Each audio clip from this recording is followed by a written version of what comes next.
warahmatullahi wabarakatuh. Innal hamdalillah nahmaduhu wa nasta'inuhu wa nastaghfiruh wa na'udzu billahi min shururi anfusina wa sayyiati a'malina. May yahdihillahu fala mudilla lahu wa may yudlil fala hadiya lahu. Asyhadu an la ilaha illallah wahdahu la syarika lahu wa asyhadu anna Muhammadan abduhu wa rasuluhu la nabiyya ba'dahu. Allahumma shalli wa sallim wa barik ala sayyidina Muhammadin ibni Abdullah wa ala alihi wa sahbihi wa mawalah. La hawla wa la quwwata illa billah. Walau subhanaka la ilma lana illa ma 'allamtana innaka antal alimul hakim. Wala rabbi shrah li sadri wa yassir li amri wahlul 'uqdatam min lisani yafqahu qawli. Amin. Brotal muhtaramin, para alimin ulama, para masyayikh, para asatidzah, para tokoh masyarakat yang hadir pada kesempatan ini malam. Mudah-mudahan selalu dan senantiasa diberikan barokah oleh Allah Subhanahu wa ta'ala. Amin. Khusus yang sama kita hormati dan kita muliakan Bapak Ketua RT beserta pengurus-pengurusnya, yang saya hormati dan saya muliakan Bapak Ustadz Ali, Bapak Ustadz Arwanto, Bapak Ustadz Yusra, dan para asatid yang lainnya yang saya hormati dan saya muliakan Ketua Majelis Taklim Nurul Falah, Bapak Ustadz Ayub Syafaqi. Mari pada kesempatan malam hari ini kita bermunajat kepada Allah. Mudah-mudahan tokoh masyarakat, alim ulama, guru semuanya diberikan kesehatan oleh Allah Subhanahu wa ta'ala, sehat lahir dan batinnya dijaga oleh Allah Subhanahu wa ta'ala, seluruh keluarganya dilindungi oleh Allah Subhanahu wa ta'ala, rumah tangganya dibanyakan rezekinya oleh Allah Subhanahu wa ta'ala. Mudah-mudahan maksud dan tujuannya semua dikabul oleh Allah Subhanahu wa ta'ala. Amin. Ya Rabbal Alamin. Keluarga besar Mangga 1 yang saya hormati dan saya muliakan, Bapak-bapak, saudara-saudara hadirin yang dirahmati dan dimuliakan oleh Allah Subhanahu wa ta'ala.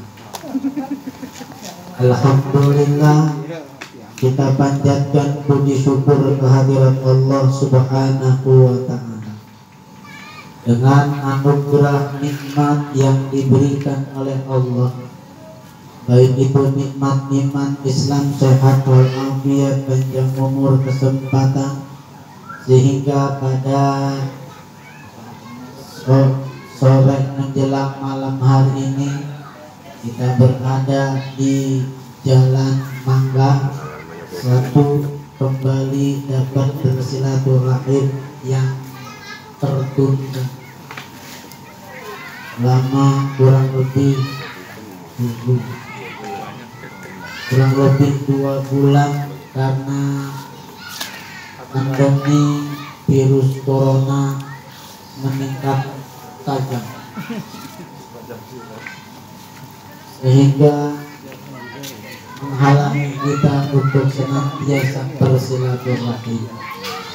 Terkadang jangankan yang jauh, yang dekat pun terkadang tak ngobrol, betul Pak? Betul. Karena sawang sinau saling menyangka. Kadang-kadang kita seudon dengan tetangga, seudon dengan sahabat, seudon dengan yang lain, jangan-jangan dia terinfeksi virus corona. Nah, oleh karena itu kita terhalang untuk bersilatur. Terkadang nggak ketemu, saya ketemu dengan bapak 2 bulan nggak ketemu, bapak dengan yang lainnya terkadang nggak ketemu, terkadang saking nggak ketemunya kita sampai kaget. Ada pengumuman di musola, ada pengumuman di masjid, berita innalillahi. Kan gara-gara terhalang silatur. Kami ada omongan, ada pengumuman innalillahi wa inna ilaihi raji'un. Hati itu deg-degan. Siapa kira-kira yang meninggal? Kata lain bok alhamdulillah, astagfirullahaladzim. Dengar lain bok ngomong alhamdulillah. Ya Allah, bukan ikut mengucapkan innalillahi, dia alhamdulillah. Belum KSB ya, ikhlas karena Allah Subhanahu wa ta'ala. Oleh karenanya alhamdulillah pada kesempatan ini malam kita dapat bersilaturahmi, kita dapat bermuajahah antara satu dengan yang lainnya, dipertemukan dalam satu majelis taklim nurul falah. Oleh karenanya kita berdoa dan berharap kepada Allah Subhanahu wa ta'ala, ya Allah berikanlah kesehatan kepada kami, ya Allah berikanlah kesehatan kepada keluarga kami, ya Allah berikanlah kesehatan kepada orang tua kami, ya Allah berikanlah kesehatan pada para pemimpin-pemimpin kami, ya Allah berikanlah kesehatan pada guru-guru kami, ya Allah berikanlah kesehatan pada para sahabat-sahabat kami, ya Allah berikanlah kesehatan kepada seluruh warga RT 12 khususnya dan umumnya masyarakat PSB. Amin ya Rabbal Amin.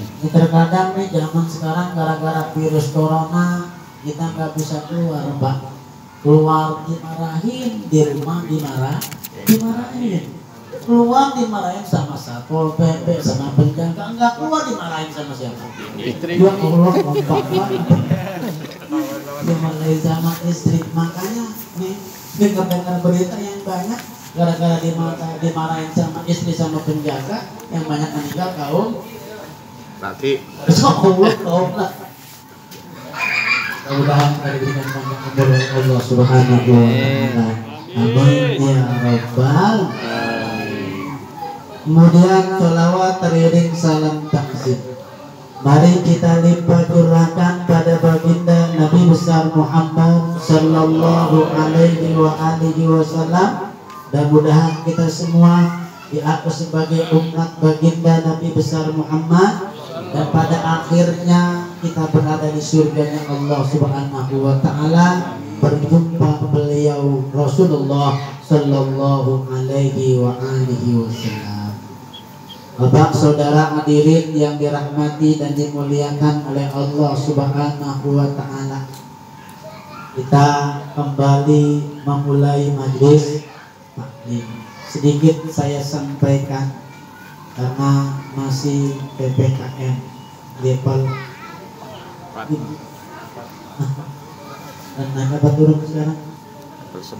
Terus banget apa sedikit? Level 5, level 4. Ini PPKM level 4. Tadi katanya tuh? Tadi singkatannya? Peduli pentingnya kita mengaji. Oh, peduli pentingnya kita mengaji. Alhamdulillah Rabbil. Satu hadis baginda Nabi besar Muhammad sallallahu alaihi wa alihi wasallam.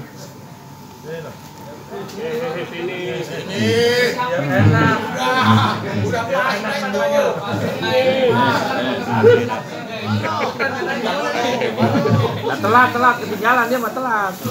Turun di depan setrap. Kayak dia begitu. Perkenalan dia. Rasulullah sallallahu alaihi wa alihi wasallam bersabda, Ija ta'atlaqtu lailatal mi'raj.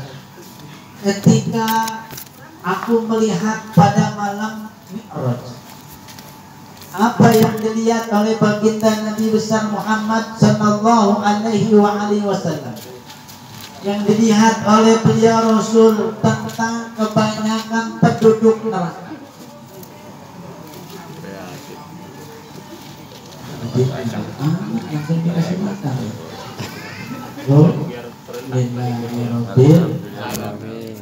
Lagi ngomong apa tadi? Makan kacang. Rasulullah sallallahu alaihi wasallam diperlihatkan oleh Allah Subhanahu wa taala ala aksariha ahli nar, tentang kebanyakan penduduk neraka. Apa diperlihatkan oleh Rasul oleh Allah Subhanahu wa taala? Minal fuqara, kebanyakan penduduk neraka itu adalah orang-orang yang fakir. Maka ketika Rasulullah sallallahu alaihi wasallam bersabda demikian, sahabat Rasulullah bertanya, "Aminal mal?"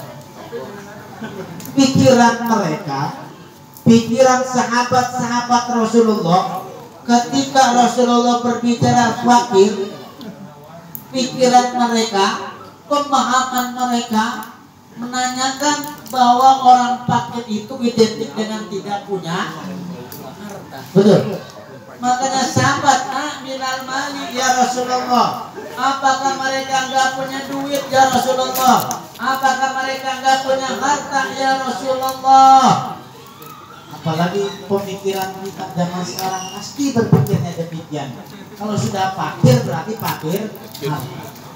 Apa jawab Rasulullah sallallahu alaihi wasallam? Jawab Rasulullah, la, bukan fakir harta wahai sahabat-sahabatku.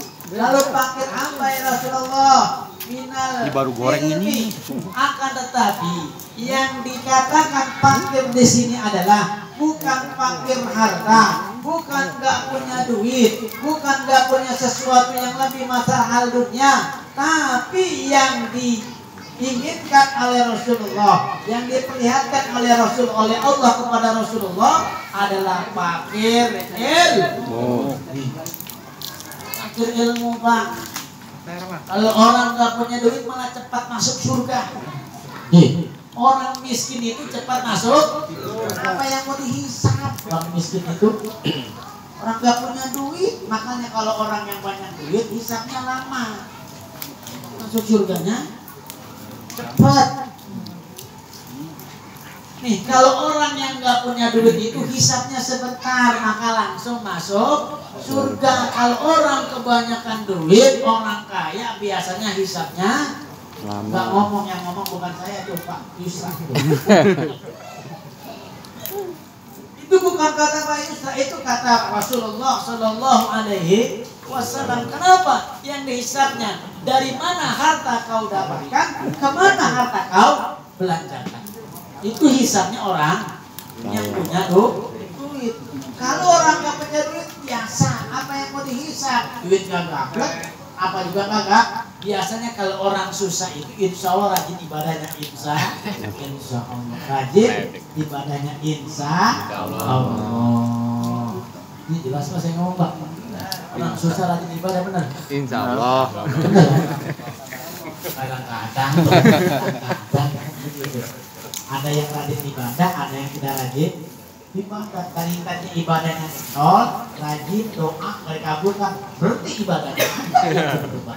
Di ujung, bukan di ujung, di sini Mahambrung, di Robil, kata ujung berung enak aja, emang ujung berung gua, bukannya di sana. Nah, apalagi ujung harapan, tempat beli itu ujung harapan.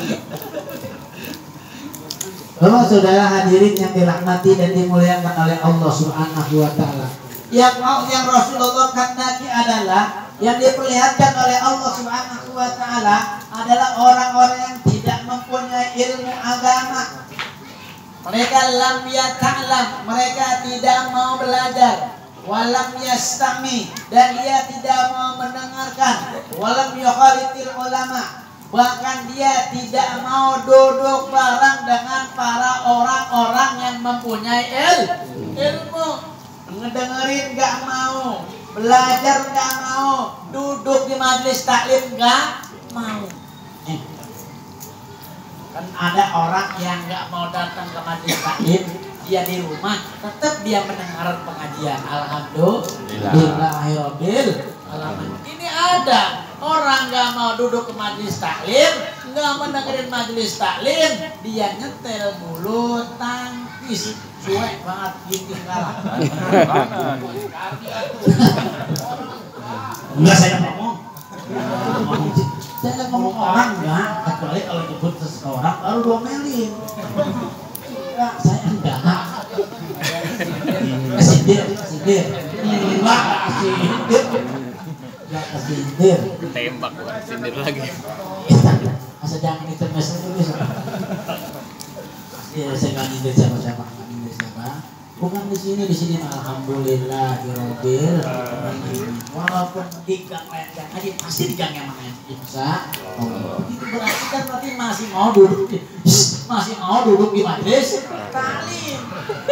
Lam yata'lam karena Rasulullah nggak pernah dia duduk di majelis taklim, nggak pernah dia duduk di musola, nggak pernah dia hadir di masjid.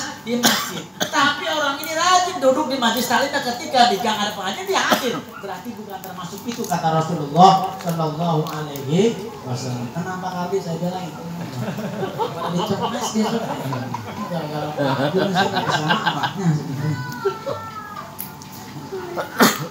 Artinya ketika orang ini beribadah kata Rasulullah SAW, ibadahnya itu melampaui ibadahnya malaikat. Artinya ibadah tekun, ibadahnya rajin, tapi layak ta'ta kata Rasulullah. Orang tersebut itu tidak menyampai derajat orang-orang yang ibadah dengan ilmu. Artinya apa? Karena dia tidak mempunyai ilmu, karena dia tidak mau duduk di majelis taklim, sehingga dia tidak ngerti ilmu agama, maka ibadahnya pun dia belum diterima oleh Allah Subhanahu. Belum diterima karena insya Allah dapat hidayah besok duduk di majelis taklim. Ini keutamaan ilmu. Oleh karenanya ketika kita ada di rumah, ketika kita tidak ada kesibukan yang lainnya, mari kita sempatkan waktu kita barang 1 minggu sekali. Enggak 1 minggu sekali, 2 minggu sekali, enggak 2 minggu sekali, sebulan sekali, enggak sebulan sekali, 2 bulan sekali, enggak 2 bulan sekali, 1 tahun sekali, enggak 1 tahun sekali.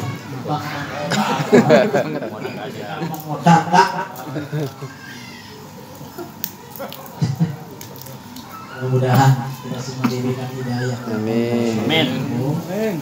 Tapi jangan sombong orang-orang yang sering nongkrong di majelis taklim. Orang yang duduk di majelis taklim sombong, neraka juga sama. Yang nggak masuk nggak dapat ilmu, neraka. Orang yang duduk di majelis taklim, neraka. Nauzubillahimin. Kenapa? Karena sombong. Nih saya tiap minggu nih hadir terus gak pernah alfa. Gue gitu loh. Sombong. Ya kalau kita kan nggak sombong. Rajin kita mah.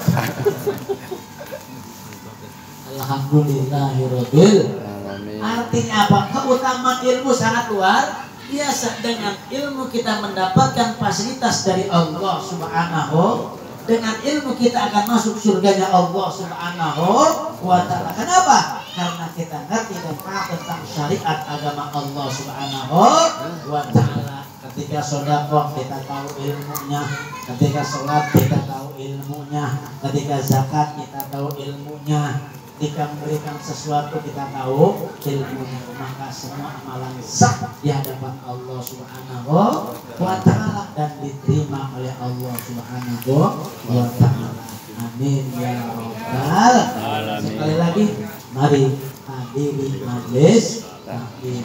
Gak bisa aja juga mendengarin ulama lagi sedang melaksanakan memberikan tausiahnya. Enggak juga yang penting cinta dengan ulama. Insya Allah kita akan menjadi hamba-hamba Allah Subhanahu wa taala yang dicintai oleh baginda Nabi besar Muhammad sallallahu alaihi wasallam. Amin ya rabbal alamin. 21 menit saya sudah berbicara, baru pembukaan oleh istri. Sesuai dengan arahan 9 menit lagi selesai. Karena habis ini ada makan bersama, bisa bilang kelar. Dia tahu lah. Satu orang. Dan saudara hadirin yang dirahmati dan dimuliakan oleh Allah Subhanahu wa taala. Begini Pak. Saya mensikapi pandemi seperti saat ini agar kita senantiasa lebih rajin lagi beribadah kepada Allah Subhanahu wa taala. Imam Ghazali rahimahullah taala berbicara tentang sifat dunia, berbicara tentang karakteristik alam. Orang itu akan bahagia, orang itu akan senang ketika dia tahu karakter. Hidup di alam dunia ini bisa bahagia, hidup di dunia ini bisa sengsara, tergantung bagaimana dia mensikapi dunia tersebut. Maka kata Imam Ghazali rahimahullahu taala, sifatul dunia arba'atun. Bahwa karakteristik dunia itu ada 4. Yang pertama syariatul waktu. Dunia itu cepat sekali waktu berlalu. Itu dunia. Rasanya baru kemarin kita memotong hewan kurban. Rasanya baru kemarin kita sholat Idul Adha. Sebentar lagi kita akan masuk kepada tahun baru Islam. Rasanya baru kemarin kita menikmati masa remaja. Sekarang kita sudah berada di masa dewasa. Rasanya baru kemarin kita masa kanak-kanak. Sekarang kita sudah punya anak. Artinya apa? Dunia itu syariatul waktu. Dunia itu amat sangat cepat berlalu. Ujungnya pasti ya kencang, ujungnya pasti mati. Ya kencang, ujungnya pasti mati. Mati.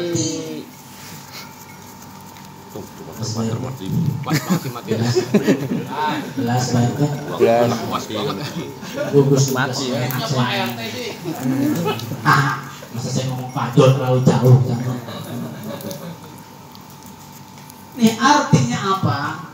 Ujungnya kita akan mengalami kematian. Ujungnya kita akan berjumpa dengan Allah Subhanahu wa taala. Masa kanak-kanak, balita, kanak-kanak, remaja, dewasa, lansia. Kemudian kita berhadapan dengan Allah Subhanahu wa taala dengan berbagai macam cara ketika kita berjumpa dengan Allah Subhanahu wa taala. Apapun caranya, sudah ada di catatan Allah Subhanahu wa taala, sudah ada di Lauhil Mahfuz ya Allah Subhanahu wa taala. Hari ini jam sekian si A dipanggil oleh Allah Subhanahu wa taala. Apa sebabnya? Sudah ditulis oleh Allah Subhanahu wa taala. Oleh karenanya bagi umat Islam jangan pernah ragu dengan apa yang telah ditetapkan oleh Allah Subhanahu wa taala. Jangan pernah bimbang, jangan khawatir dengan proses kematian yang telah disediakan oleh Allah Subhanahu wa taala. Mudah-mudahan ketika saudara-saudara kita yang terkena virus Covid kemudian dipanggil oleh Allah Subhanahu wa taala mati dalam keadaan mati syahid. Amin. Ya Allah ya Rabbal alamin. Jelas Bang? Jelas. Mati syahid berjumpa dengan Allah Subhanahu wa taala. Itu karakter yang pertama.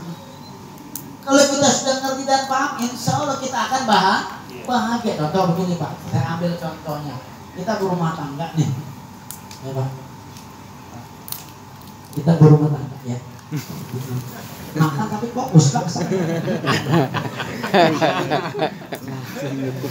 Contoh. Kita berumah tangga, ada suami dan istri, ada anak, kan begitu. Punya karakter beda-beda, betul. Istri dengan karakternya, suami dengan karakternya, anak dengan karakternya masing-masing. Kalau dalam rumah tangga itu memahami karakternya masing-masing, maka dia akan mendapatkan kebahagiaan dari Allah Subhanahu wa taala. Bagaimana karakteristik kita? Karakteristik kita ya Allah nyolot dulu, bawel banget, jangan tawa Pak. bawel istri kita. Tapi kalau kita karakter tahu istri kita bawel banget, ngomong, kita diam aja. Udah. Dia nanya, insya Allah nggak marah, dia paling keplok. Ini terkadang kita nggak tahu karakter, dia marah, kita timpalin jadi berantem. Ini yang nggak tahu karakter. Tapi kalau satu yang main karakter tahu, gampang. Indah rasanya. Memang karakter dia seperti itu. Salah sedikit, wow. Salah sedikit, wow. Salah sedikit, wow. Biasa-biasa aja kita. Hidup happy-happy saja. Bahkan kalau kita nggak dapat omelan sama istri, rasanya kita kangen, Pak. Ada nggak yang begitu? Aneh.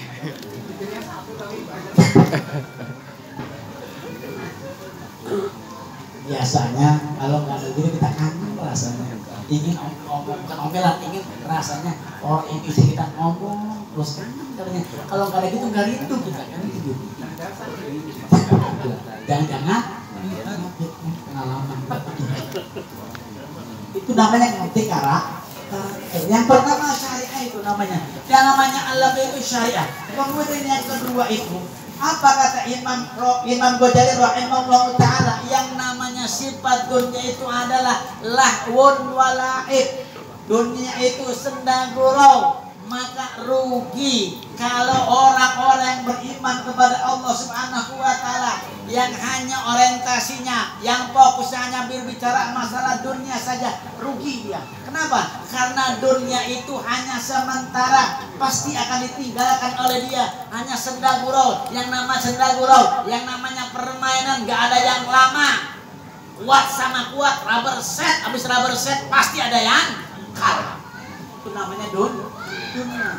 Maka kalau fokusnya kemana urusan dunia, rugi. Kita orang beriman itu fokusnya jangan urusan dunia, tapi kita urusan akhirat. Bukan lagi berbicara urusan dunia. Pak Ustadz, ya emang nggak boleh kita kaya, wajib. Harus, Islam itu harus kaya. Sahabat aja kaya, Abu Bakar kaya, Abdurrahman bin Auf kaya. Nih, Utsman bin Affan sampai dengan sekarang masih ada rekeningnya Utsman bin Affan yang dinikmati oleh orang-orang Mekah Al-Mukarramah. Artinya apa?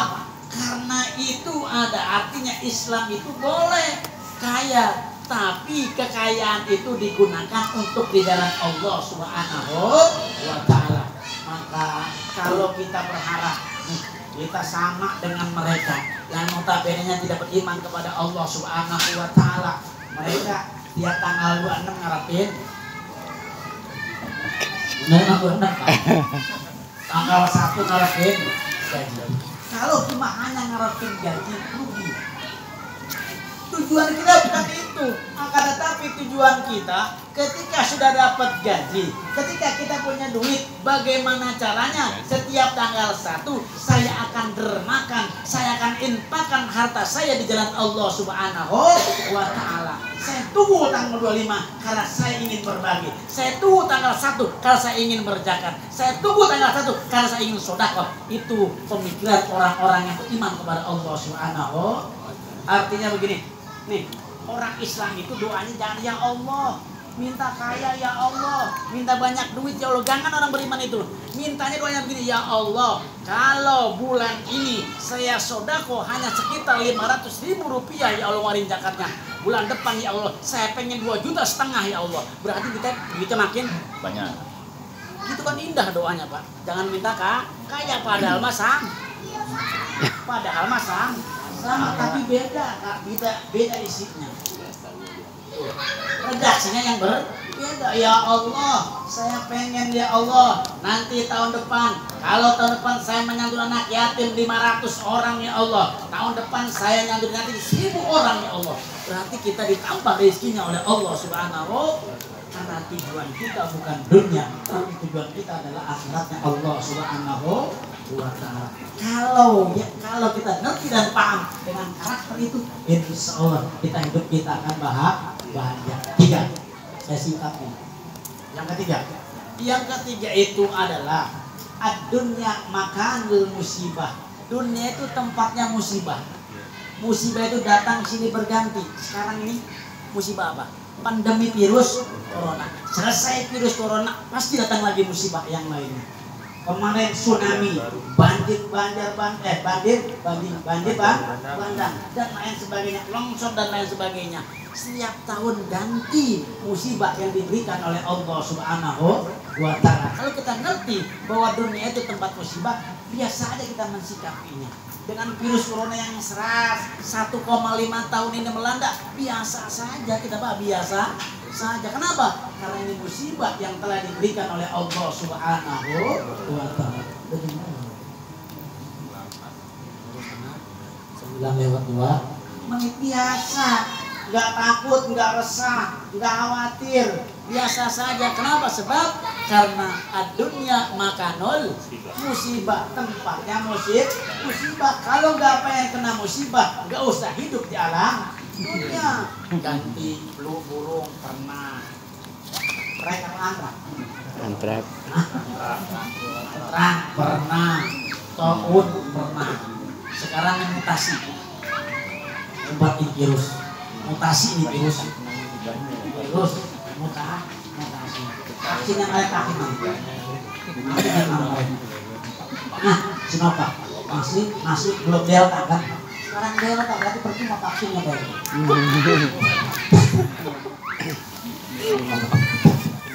Artinya mutasi terus. Kenapa? Dunia itu adalah makadal musibah, tempatnya musibah.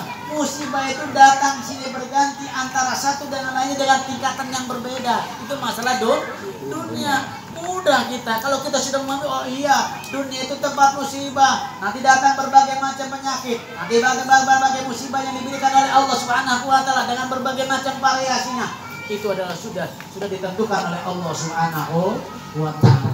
Oleh karenanya kita mensikapinya dengan baik, akan tetapi tetap kita mematuhi protokol kesehatan sesuai dengan Menkes, pakai masker, hindari kerumunan, jaga jarak, pakai hand sanitizer. Kan begitu, ngaji jalan terus. Jelas yang ngomong jelas perfect. Saya ngomong jelas. Silakan. Lah kalau kita mau menuju kapan, nggak ada habisnya, Pak. Lah nggak ngaji kita. Saya bukan orang enggak.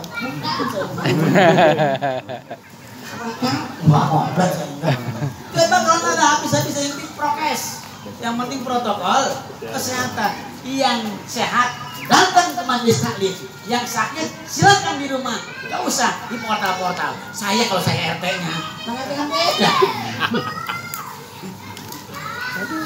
Dunia itu makanul musibah, tempatnya musibah. Hanya kita berdoa kepada Allah Subhanahu wa Ta'ala. Ketika kita punya akidah, keyakinan kepada Allah Subhanahu wa Ta'ala. Kalau saya kena, ya sudah ditulis oleh Allah Subhanahu wa Ta'ala. Kalau saya nggak kena, sudah ditulis oleh Allah Subhanahu wa Ta'ala. Yang perlu mensiasatinya adalah dengan kita bersyariat. Artinya apa? Syariatnya tadi sesuai dengan prokes kesehatan, anjuran Menteri Kesehatan.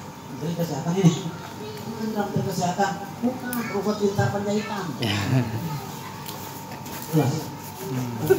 Artinya apa? Kita mengerti dan paham